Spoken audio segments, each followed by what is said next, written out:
we are going to discuss operations, or you can say operations on set or algebra of set. Operations on set.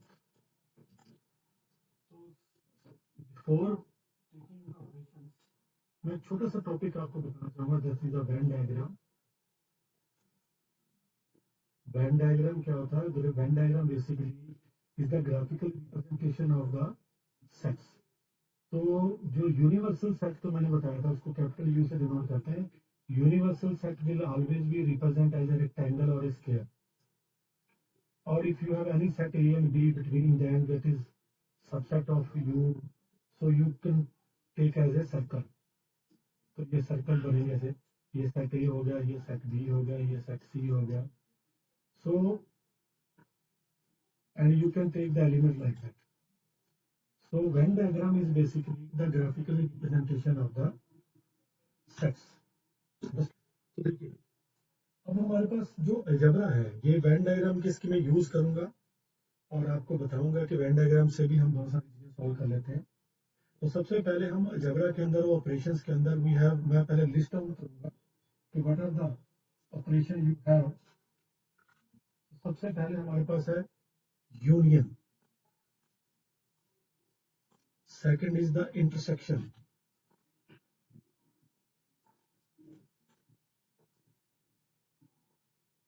Third is the difference.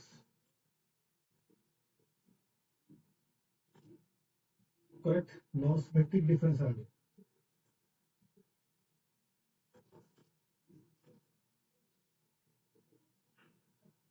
Okay. और उसके बाद कुछ laws रहेंगे, that I will explain. और ये basic operation हमारे पास रहते हैं. अंडरस्टैंड? तो अब इसके ऊपर डिस्कशन किया जाएगा. और final is the complement. Complement. So 1 2 3 4 5. ये 5 operation we are going to discuss. So see, number 1, union का जो सिंबल है वो स्मॉल यू इस तरह से. ओके, ये कैपिटल यू है, ये स्मॉल यू इस तरह से. इंटरसेक्शन का सिंपल उल्टा यू कर देते हैं. डिफरेंस का नेगेटिव. जो सिमेट्रिक डिफरेंस है उसका जो सिंबल होगा वो डेल्टा होता है, कैपिटल डेल्टा. कॉम्प्लीमेंट का वो सी से डिनोट करते हैं, जहाँ किसी सेट के ऊपर डैश से डिनोट कर देते हैं. तो वो symbols are usable in the complement. और what is the union? We will start with the union. You will take A union B. Union will always be taken by between the two sets. दो set के बीच में होता है binary operation. Binary वो operation होता है इसके लिए दो आपको ऑपरेंड रिक्वायर्ड है, मतलब दो एलिमेंट्स के बीच में रिक्वायर्ड है. एक एलिमेंट है तो उसको आप ऑपरेशन अप्लाई नहीं कर सकते. तो ये यूनियन जो है that is the binary operation. Binary means two. So what is the definition of this? It contain all the x belongs to A or x belongs to B. Correct? कहने का मतलब either x belongs to A, जब B के अंदर हो वो इसके अंदर रहेगा. एग्जाम्पल के लिए, अगर मेरे पास A इज इक्वल टू 1 2 3 है and B is equal to 2 3 4 है, तो A यूनियन B जो रहेगा 1 भी आएगा, 2 भी आएगा, 3 भी आएगा, 4 भी आएगा. तो A के भी सारे एलिमेंट, B के भी सारे element. But if some elements are repeated, you can not repeat it because A union B is also a set. Set के अंदर रिपीटेशन अलाउड नहीं. तो और ये चीज you must memorise this one कि और मतलब दोनों में से भी हो सकता है, दोनों में भी हो सकता है. तो ये चीज अपने ध्यान में रखनी है आपने. ये आपका हो गया यूनियन. अगर मैं इसकी वेन डायग्राम बनाता हूँ, so let's see, अगर आपने यूनियन की वेन डायग्राम शो करनी है तो इस तरह से करोगे. This is the universal set. Here is the A set, here is the B set. ये ए और ये बी. यूनियन होता है दोनों को मिलाकर जो बन जाता है. तो यू विल राइट, आप इसको हाईलाइट कर दोगे, जब आप ऐसे बोल दो, आप कलर कर दो इसको. पूरा का पूरा, अदरवाइज तो कलरिंग नहीं होगी। आप अपने नोटबुक के ऊपर तो ऐसे करोगे, ऐसे करोगे ये पूरा। तो यहाँ पे शो कर सकते हो कि ए यूनियन बी जो है that is equal to this one. Okay, you can colour it. So this is the union. तो देखिए ये हमारे पास यूनियन बी हो गया, this is the union, this is the union. Now move to the second intersection.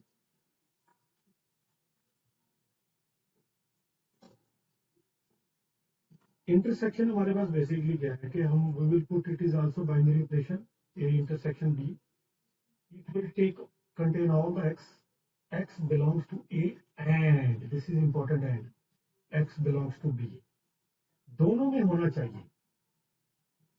तो दोनों में कॉमन नहीं है, that will be not the part of A intersection B. तो एग्जांपल अगर आप यही ले लेते हो ए एंड बी, तो you have A intersection B is equal to 2 and 3 because 2 3 and common.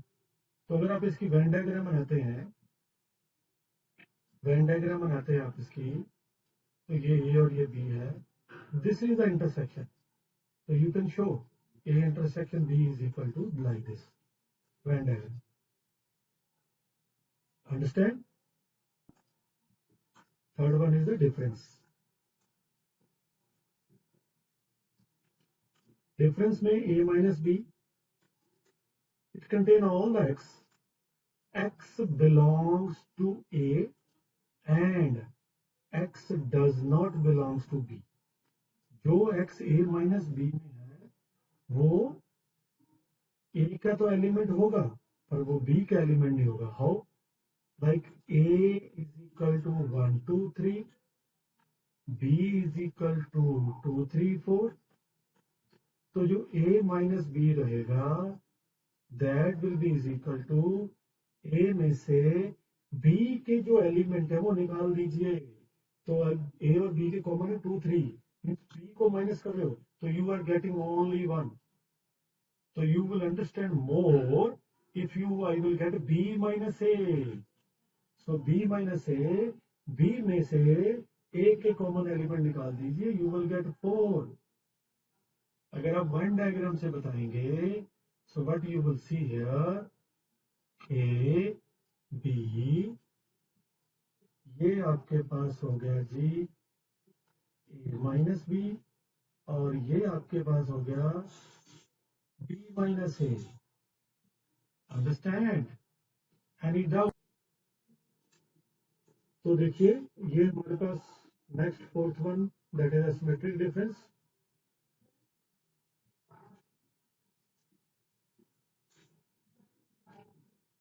Symmetric difference, asymmetric difference B. What is that? It is A minus B union B minus A.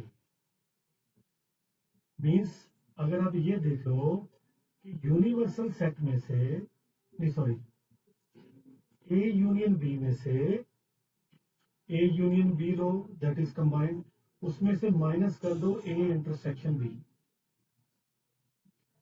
अगर आप पूरी union में से, तो आपके सामने है इसको और इसको कंबाइन करके जो रिजल्ट बनेगा that will be the asymmetric difference B.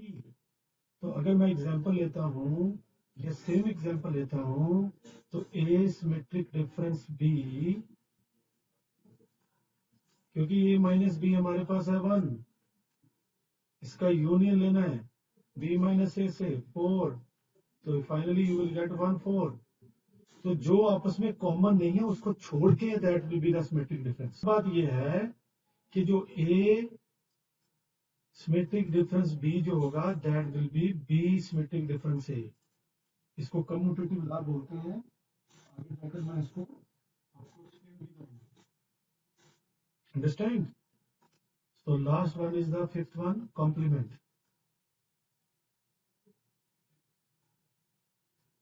The complement we will represent as like this.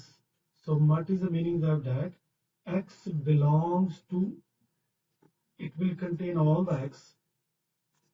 It will contain all the x. X does not belongs to A. वो A के पार्ट नहीं होने चाहिए, complement और A के बाहर. तो अगर आप इसका वेन डायग्राम लेते हो, from things will be more clear to you. ये यूनिवर्सल सेट है, ये आपके पास A है, तो A कंप्लीमेंट होगा A को छोड़ के ये सारा. तो बेटा जी बड़ी सिंपल सी बात है कि कॉम्प्लीमेंट अगर इसको ऐसे लिखूंगा, यूनिवर्सल में से ए निकाल दीजिए, तो बाकी जो बच रहा है वो आपका कॉम्प्लीमेंट है. But without universal you can not find the complement. ये मैंने बताने का मतलब क्या हुआ कि अगर यूनिवर्सल नहीं है तो कॉम्प्लीमेंट नहीं है.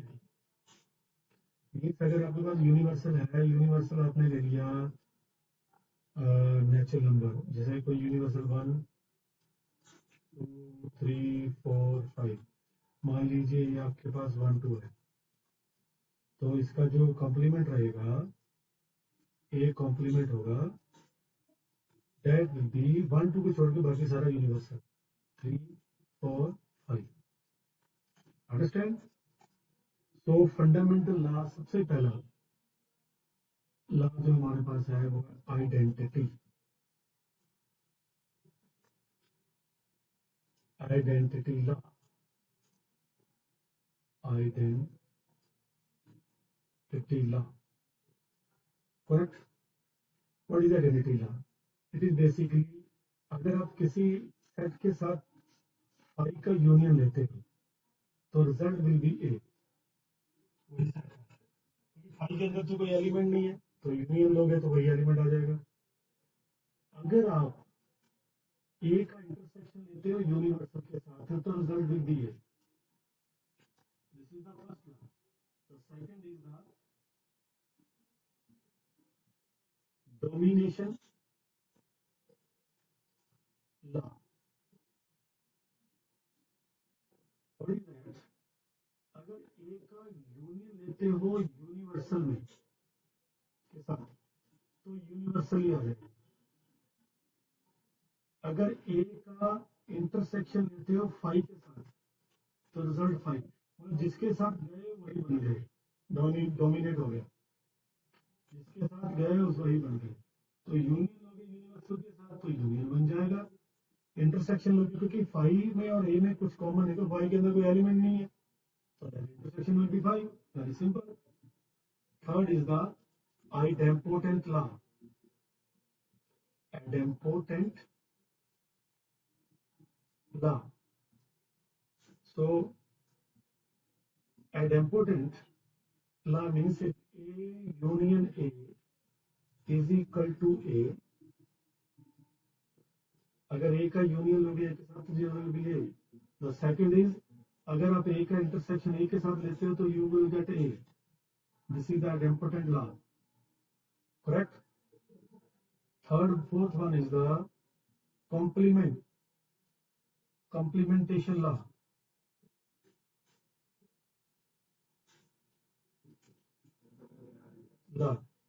नाम चाहे याद हो ना हो, रिजल्ट याद होना चाहिए.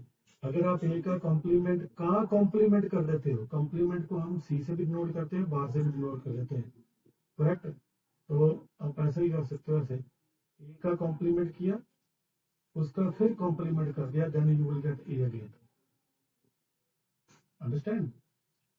Now commutative law that I told you earlier. Commutative law,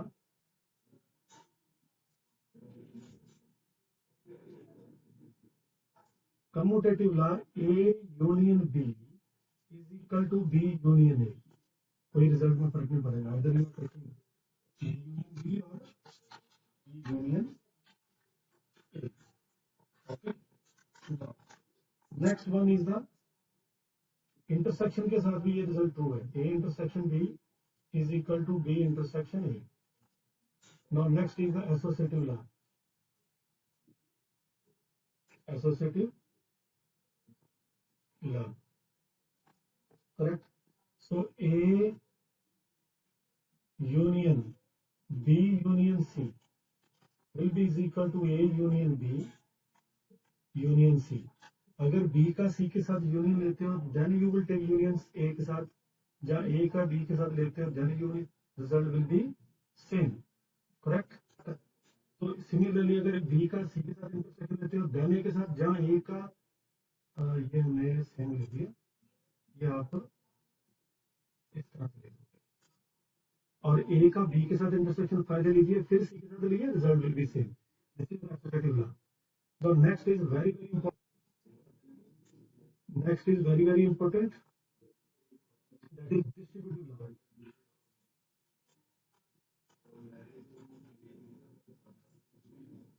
Distributive law, what is distributive law?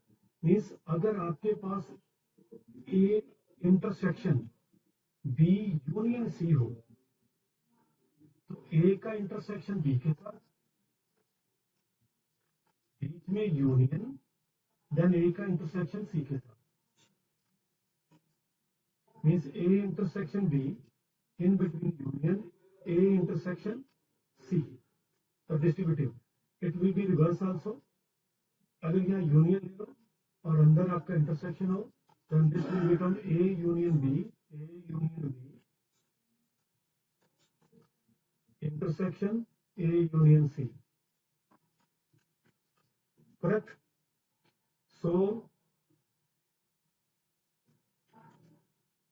ये डिस्ट्रीब्यूटिव लॉ है। Next is the De Morgan law.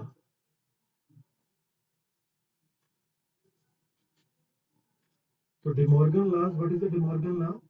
अगर आप A यूनियन B का कॉम्प्लीमेंट लेते हो then it is equal to A complement intersection B complement. Okay, तो A complement intersection B complement. So अगर आप A intersection B, you are taking complement of A intersection B, then it is A complement union B complement. Understand? So this is the De Morgan law, very very useful, important law is there. Now next is the absorption. Absorption law. What is the meaning of absorption law? अगर आप A का intersection लेते हो B के साथ, तो दोनों में जो भी कॉमन है वो आएगा। तो अगर आप इसका यूनियन ले लेते हो A के साथ, तो result will be A। Similarly if you will take A union B, दोनों का कॉमन जब पूरा जो भी है सारा A के सारे एलिमेंट एंड B के सारे element, it will be there in the union.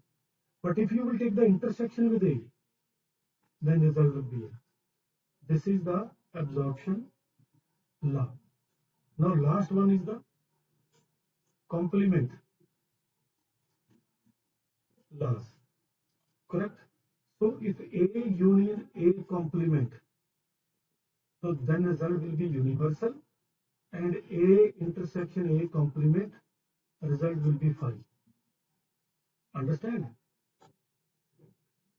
So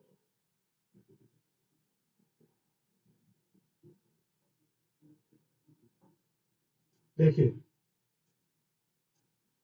complete आज जो हमने किया वो बेसिकली क्या है कि हमारे पास सबसे पहले तो ये ऑपरेशन हमें पता होना चाहिए, दूसरी बात ये सारे लॉज पता होना चाहिए। Now the next thing is कि जब भी आपको कोई लॉ को प्रूव करना है, तो उसके लिए हम एक बड़ा इंपॉर्टेंट कॉन्सेप्ट यूज करेंगे कि जब भी आपको कोई लॉ प्रूव करना है, देयर इज टू वे। एक तो आप एग्जाम्पल से करोगे, पर वो एग्जाम्पल से it is not as you have to prove in general. एक तो आप सारे इनके यूनियन की इंटरसेक्शन की एग्जाम्पल करोगे। तो देखो, जब आपको प्रूव करना है तो हम कॉन्सेप्ट कौन सा यूज करने लगे हैं कि आपको पता था कि जैसे हमारे पास अगर A is equal to B हो, दो सेट आपस में इक्वल हो, बड़े ध्यान से देखना इसको यार। If two sets are equal, तो इसका मतलब क्या होगा? A is subset of B and B is a subset of A. Okay, you must understand A is subset of B and B is subset of A. अगर A B का subset और B A का subset है, तो we can write equal to this. Means this is equivalent to this. Understand? तो जब हमें left hand side को राइट हैंड साइड के इक्वल प्रूव करना है, तो आप फर्स्ट को सेकंड का, लेफ्ट को राइट का सबसेट प्रूव करेंगे और राइट को लेफ्ट का सबसेट प्रूव करेंगे, then result will be proved. Understand? So see, this is the one question I want to prove this is equal to this so if A is equal to B. जब अगर ये true है तो ये true है, ये true है तो ये ट्रू है, दोनों में से कोई भी एक कर भी इसमें नहीं है। तो व्हाट आई विल डू, मैं दोनों चीजें प्रूव कर दूंगा। पहले हम लेते हैं नंबर वन, क्योंकि इफ एंड ओनली इफ मतलब ये गिवन है तो ये प्रूव करना, ये गिवन है तो ये प्रूव करना। सबसे पहले मैं ले लेता हूँ, अज्यूम कर लेता हूँ, assume that A is equal to B, sorry, A is equal to B union और इंटरसेक्शन दिया हुआ है। A union B is equal to A intersection B. This is given. Understand? This is given. Now I want to prove A is equal to B. So what I will do? मुझे पहला मैं prove करूंगा A is a subset of B, then prove करूंगा B is a subset of A. अगर मैं ये prove करने में कामयाब हो गया तो means it will be proved. Okay? So what I am going to take? Let's take, अगर मुझे A is a subset of B prove करना है तो what I will do? I will take let X belongs to A. एक A का element ले लीजिए, correct. जब A का आपने एलिमेंट ले लिया, A आपने बिलोंग कर दिया, इसका मतलब अब ये this is a journal element, ये इसका एक एलिमेंट नहीं है, ये रिप्रेजेंट कर रहा है पूरे सेट को। अब देखो अगर अगर A X A को बिलोंग कर रहा है तो 100% वो X जो है A यूनियन B से भी बिलोंग करेगा, क्योंकि A यूनियन B में A के भी एलिमेंट होते हैं, सारे B के भी होते हैं, इसका मतलब इसके यूनियन भी होगा। और ये जो A यूनियन B है is equal to A intersection B, इसका मतलब क्या हुआ कि X belongs to A intersection B also. अगर X A और B के दोनों से बिलोंग कर रहा है, इसका मतलब X B से भी बिलोंग कर रहा होगा, क्योंकि इंटरसेक्शन में तो कॉमन एलिमेंट होते हैं। This implies X belongs to B। जो एलिमेंट A से बिलोंग कर रहा था वो एलिमेंट B से होगा, इसका मतलब A के सारे एलिमेंट B से बिलोंग करने। This implies A is a subset of B that we have proved. Understand? तो सिमिलरली मैं क्या करूंगा, I will take X belongs to B, मैंने X B से बिलोंग कर लिया तो इसका मतलब X belongs to A union B तो होगा ही होगा, और A union B is equal to A intersection B है, तो इसका मतलब X belongs to A intersection B है। If X belongs to A intersection B, then it is very easy to say that X belongs to B because intersection has the common element. तो X B से belong करेगा, A से belong करेगा, sorry. तो this implies B is a subset of A। तो you can take this is equation number 1, this is equation number 2, from 1 and 2 you will get A is equal to B। तो ये हमारा prove हो गया। अब second case में लेता हूं कि मैं अज्यूम कर लेता हूं A is equal to B है। तो आप मुझे बताओ अगर A इज यूनियन B लेते हो तो A यूनियन A हो जाएगा, क्योंकि A is equal to B, तो A union A is equal to A, you know that. Similarly A intersection B is equal to A intersection A, and you know that A intersection A idempotent law will be A। तो दोनों side equal होगी। This implies A union B is equal to A intersection B, hence proved. तो पहले हमने क्या किया, हमने इसको लिया और ये प्रूव कर दिया, then I have taken this, then I have proved this. So I think it is clear to